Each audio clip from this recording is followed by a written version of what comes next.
ചോദ്യം ഇതാണ്: നിങ്ങൾ മുമ്പ് മാലയിട്ട് പൂജിച്ച സവാദിനെ വീണ്ടും പോലീസ് പൊക്കിയിരിക്കുന്നത് സെയിം ക്രൈം, അതായത് ബസ്സിൽ യുവതിയെ നഗ്ന പ്രദർശനം ചെയ്തതിന്റെ ഉത്തരം പറ.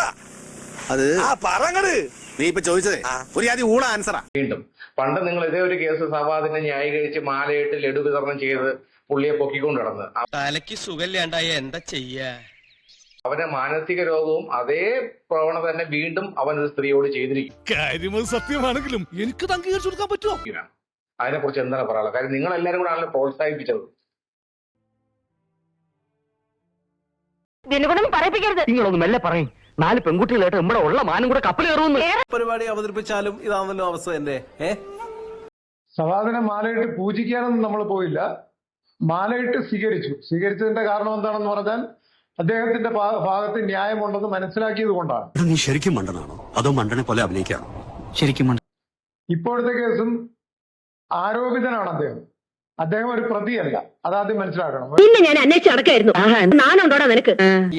എനിക്ക് കീഴ്പ്പെടുത്താൻ സാധിക്കും. ആവേശം കൊണ്ട് ഓരോന്ന് വിളിച്ചു പറഞ്ഞ് തടിയേടാക്കണ്ട, പണിയെടുക്കാതെ ജീവിക്കാൻ നോക്ക്. അത് നമ്മുടെ കേരളത്തിൽ അങ്ങനെയാണ്. പോലീസുകാരെന്ന് പറഞ്ഞാൽ അന്വേഷണമില്ല, ഒരു നടപടിയും ഉണ്ടാവില്ല. പെണ്ണ് ഒരു പരാതി കൊടുത്താൽ അപ്പൊ തന്നെ FIR ഇട്ട് അയാളെ റിമാൻഡ് ചെയ്യുക. അതൊരു പുതിയ കാര്യമല്ലല്ലോ.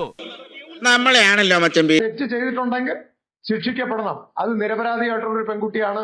അവൾ ജെന്യൂനാണ് കേസെങ്കിൽ കൃത്യമായിട്ടും അയാളെ ശിക്ഷിക്കട്ടെ. എല്ലാം പൊളിയൊന്നും ഉറപ്പായല്ലേ? നമ്മൾ പിന്നെ വരാം.